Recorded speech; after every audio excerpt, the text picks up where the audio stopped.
Hello, everyone, and welcome to DND, which stands for Dandelions Never Die, by the way. DND number 8, June Flower, in Jesus' name. Oh, let's see, we'll do a little bit of this keeping tabs here since we're starting a new book. In the prologue of this book, the time kind of jumps back and forth after that, but in the prologue, it's late February, and Eric Keno is 66. Yes, I know it's hard to imagine, but he is fit and hunky as ever, even with a little gray. Shelley Adams Keno is 61 and still a babe in perfect condition. Her hair, though streaked with some gray and cut to just below her shoulders, is still curly and luscious. Juneflower Keno, Jeffy, is 25, but will be 26 next month on March 15th. Ricky Keno is 48 and still makes the women gaga. He's just signed to do a film. He has assumed a larger role in running the renowned Keno Martial Arts Studios, which is worldwide. Brianna Adams is 45 and proving to the world that 45 is the new 25. She is a highly sought-after actress and has been listed as one of the richest women in Hollywood. But instead of being dedicated to her career, she is absolutely dedicated to her family. Eric Keno III, their son, is 17, a high school senior, heartthrob, has received governor's honors in his academic studies in physics and math, and is considering all paths to being accepted into the astronaut candidate class. Let me check this out a second.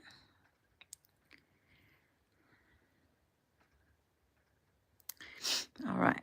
Taylor Keno is 13, a Jeffy lookalike. She seems to be following in her parents' footsteps because she is madly in love with her cousin. Well, he's her adopted cousin, Logan. Mark Adams is 36, a renowned defense attorney and an ecstatically happy married man with 2 sons and a daughter on the way. Bella Adams married Mark a year after Gordon died. She is now 36 and after surgery to repair her tubes is 8 months pregnant. Joseph Adams, or who they now call JoJo, is 17, a senior in high school, an All-American QB quarterback, being recruited by several Division I colleges. Logan Adams was adopted by Mark and is a 16-year-old junior and JoJo's leading receiver. Although he's not really interested in pursuing football, he's into music and is working on creating a band. Joey Adams is 34 and heads up a covert Ameritech operation called Jason's Elite. He, too, is happily married and the father of 3-year-old Sophia. Breeze Adams is 31 and pregnant with her and Joey's second daughter. She is an accomplished and established artist. Sophia Adams will be 3 in May and is the apple of her daddy's eye. Jason Lee is 55, madly in love with his wife, terribly protective of his daughter, and has taken Ameritech to a new level. He's working closely with the U.S. government in several operations. Angel Lee is 52 and still an activist against domestic violence. She and Shelley are loyal friends. Kimmy Lee is 23 and proving that she is very much her father's daughter in that she's highly skilled and doesn't take crap off of anyone, and very much her mother's daughter in that she likes to smart off. Justin Lee is 63 and looking forward to taking his wife on an extended world vacation. And Lori Lee is 49 and she dotes on the Keno Adams Lee families and is constantly giving of her time and energy whenever it is needed. Toby Nash Smith is 52 and recently hosted the CMA Awards. He's still a country heartthrob. His parents remain in the glass house on the hill. His brother Ben and sister Molly are happy and healthy with families of their own. Caroline Smith is 50 and has taken some time off from running her dance schools and dance competition judging to spend quality time with her kids who are growing up too fast. She also takes time to stay in touch with her old friends from the diner where she used to work. Grace Smith just turned 21 in February and is dancing like her mom and singing like her dad, currently on Broadway. Brody Smith is 17, a high school senior, and being recruited to play Division I baseball. Lisa Lewis Stewart is 43, and along with partner Jody, operates a string of bed and breakfast inns. She still stays in touch with her truck stop friends who helped her to get home. Her mother has never attempted to see her. Her father and stepmother and sister are doing fantastic. Chaz Stewart still runs the ranch. Let's see, what did I say how old he is? Oh, Chaz Stewart will be 46 next month and still runs the ranch. His brother Tyler, now the sheriff, married Jenny, a local girl, and his sisters both married and have brilliant careers. His parents are truly enjoying their grandchildren. Milena Stewart is 17, a high school junior, because her birthday is in November, and is a complete tomboy. She loves horses. She has designs on two things, one being Jacob Apple, and two being an English teacher, though she has thought about taking over her father's ranch. She can ride and shoot like Annie Oakley. Charles, who they call Charlie Stewart, the fourth, just turned 11 on February 11th and is extremely popular at school. Matthew Stewart is 9 and wants to do everything his brother gets to do. He too loves to ride. Erilyn Stewart is 4 and was a complete surprise. John Apple just turned 47. His string of martial arts schools is growing and have been endorsed by the Keno name. He has joined up with Brian, an old student of Eric's who lives in Atlanta. P.S. Brian's wife, Meg, and sons, Aaron, now 26, and Andrew, 19, are all doing well. Jody Apple just turned 45 on Valentine's Day. She has been told by John and Lisa Stewart and Lizzie Tanner that she is their rock. Jacob Apple is about to be 18 on the 28th of February and is a senior in high school. Lena Stewart has her eye on him, but he thinks of her as a sister. He's set on joining the military like his father. Semper Fi. Maddie Lewis is 84, has slimmed down, walks a mile every day, recently won a healthy cooking competition, and has been a guest on several cooking shows. Keegan Tanner is 46 and has played an integral part in putting together Jason's Elite. He called upon his old special ops buddies, Braden, Tristan, and Caleb, who now work for Jason, to help train the Elite. Note, all three guys are now married with children. Lizzie Anderson Tanner is 39 and is astounded to find out that she's pregnant. She hasn't told Keegan yet because he has so much going on at Ameritech, although she feels sure he'll be okay with it once the initial shock wears off. Heather Anderson just turned 21. She's attending the University of Tennessee and is studying animal husbandry. She loves anything and everything to do with horses. Rose and Violet Anderson are 20. Violet, a pianist, is studying music at Juilliard. Rose, always seeking a separate identity from her twin, is studying marine biology at the University of West Florida.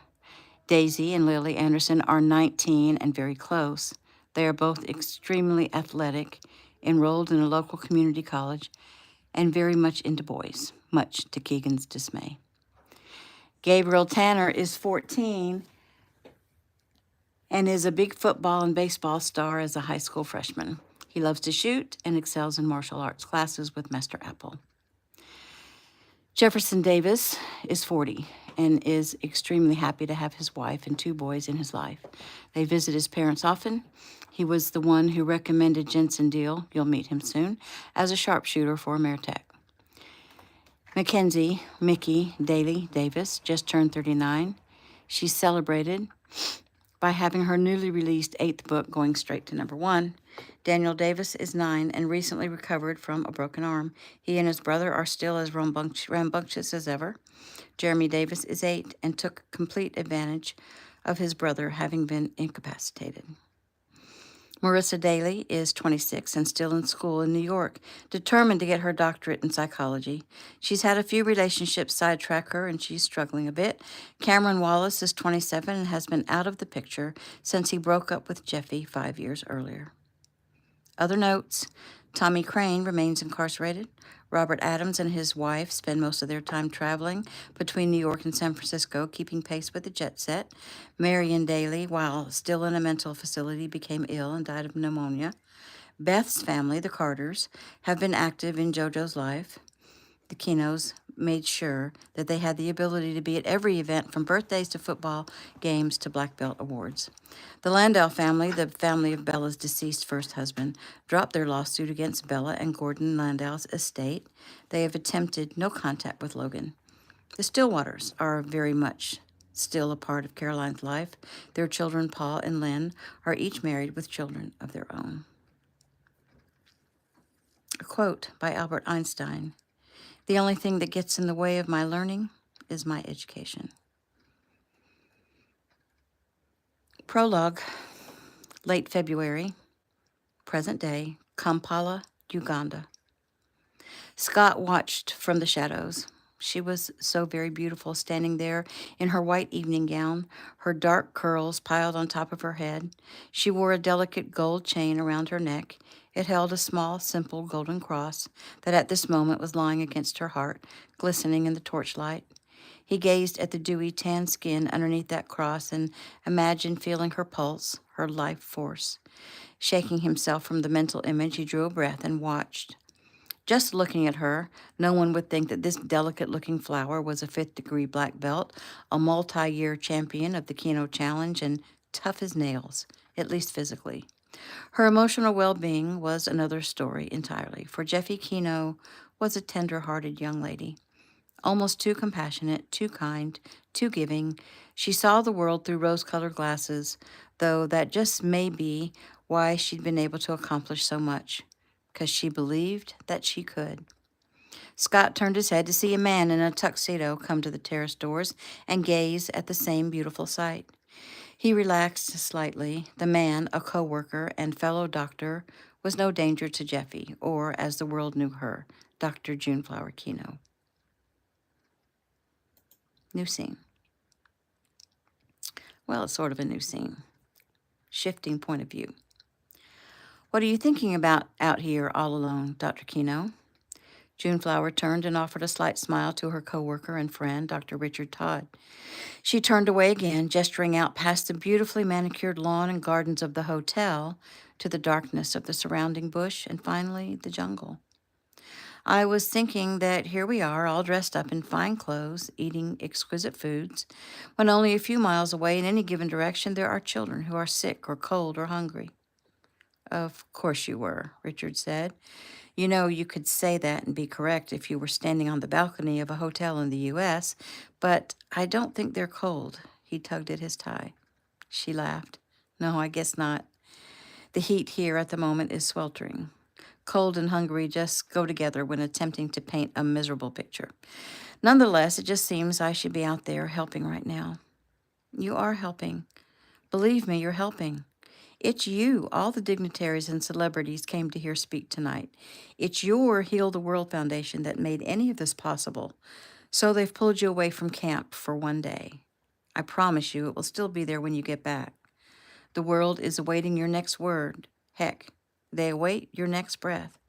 Do you realize how many children and their families receive medical care and food because of the centers and camps that you've set up all over this godforsaken continent?"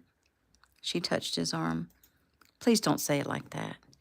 You make it sound so hopeless, and God had definitely not forsaken these people."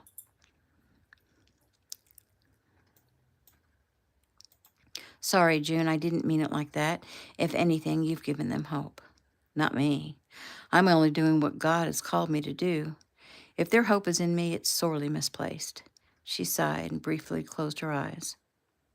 "You must be tired. You put in a full day before you got all dressed up to come here. If you like, I can come to your tent and give you one of my special back rubs when we get back to camp tonight." She eyed him and gave a soft chuckle. "Richard, I know what comes attached to one of those back rubs, as do several of the nurses and student volunteers in about a dozen clinics." He grinned. "And so, what's wrong with that? You're a gorgeous, sexy woman. I'm a virile man. We both work very hard and give our all to the cause. We need a release. You need a release." He moved his fingers down her bare arm to her hand and lifted it and kissed her palm. "I can take care of you, June. I can give you what you need." Smiling, she pulled her hand away. "Richard, will you ever give up?" "Never. Not where you're concerned." Why? She asked, an amused lilt to her voice. Don't you know? You're the prize, June. The whole world is watching and waiting for Juneflower's next trick. She frowned. I am not a show pony, and I don't do tricks, and I don't do casual sex, and you know that. So, Richard, if you can't stop pestering me, I suppose I'll have to arrange to have you transferred. He covered his heart with his hand. Ouch. Okay, I'll stop. Just know I'm here if you need me. She rolled her eyes at him. I'll keep that in mind. New scene. He had to fight to keep from interfering with the conversation taking place. Even though Dr. Richard Todd wanted Jeffy, he was no threat to her safety, and that was a priority. Jeffy's safety was of the utmost importance. She was his assignment, his mission in his life. He and her family were not the only ones who valued the famous Dr. Juneflower Kino. The entire world revered her, and with good reason. She'd found the cure for AIDS. She discovered it was not a natural occurring virus. It was man-made, and she put an end to it. She had annihilated lentiviruses, and with that, the human immunodeficiency virus. A little over a year ago, she'd been awarded the Nobel Prize in Medicine. She had immediately turned the cash portion over to her father to invest, and he recently gave her a quadrupled return, which, of course, was immediately donated to the foundation. And so the whole world eagerly turned a listening ear when Dr. Kino informed them that she'd uncovered a common basis for curing all diseases, and that is what she intended to do. Suddenly, it was realized that she could possibly have the power to change the entire course of humanity. However, there were those in the world who were not too happy that this young, innocent, genius slip of a girl was on the verge of altering human life. Even though she claimed her progress was slow and her work had many years and a very long way to go, the dark forces of the world decided to put a halt to her work. Shortly after she'd won the Nobel Prize, she'd had her eyes opened to the ugliness in the world by a string of unfortunate incidents. In response, she disappeared from the public eye, and when she finally did reappear, it was back in Africa, back where she'd spent many of her summers as a teenager and a full year at the age of 21. She was going back, as she put it, to the basics, back to humanity, back to the reality, to remember why she wanted to do the research. Her father had not been comfortable with her decision to spend time in Africa, especially since there had already been attempts on her life, and being so far away made it more difficult to protect her. And so she'd been assigned 2 top agents from the acclaimed Ameritech Security as bodyguards. Each of those agents presently stood on either side of the terrace. But Scott was an unknown, at least he was unknown to her. He was very much in contact with the 2 Ameritech agents and with her father. He was a covert operative for Ameritech, one of a newly formed group, Jason's Elite, named after the owner of Ameritech, Jason Lee. He, Scott, was the secret weapon. He'd been trained solely for the purpose of ensuring Juneflower Kino's safe return to the bosom of her family. They trusted him with her life, which was a mouthful. They knew, however, that it was more than a job for him.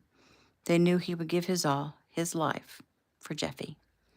He watched her turn to smile at Dr. Todd. The doctor's hand skimmed her shoulder and ran down her arm. Scott's jaw clenched briefly before he took a breath and let it go. Dr. Todd was not the threat, he reminded himself. Jeffy could certainly hold her own against the likes of him. He glanced around as Mr. Ormonde, dressed in a muted version of the colorful Ugandan clothing, moved through the open terrace doors. Dr. Kino, Mr. Ormonde said in his deep voice as he stepped out onto the terrace. She raised her head and cocked an eyebrow. It's time, if you please. He watched as Jeffy drew a deep breath. Scott watched as Jeffy drew a deep breath and straightened her shoulders. She seemed apprehensive or nervous. He doubted she was nervous about speaking. Jeffy was never nervous about speaking. It was one of the things she did best. The apprehension may be because tonight they would test the waters. Jeffy would hint that she's about to once again be active in her research and see what kind of response they get. Because of her third sight, Jeffy's instincts were extremely good.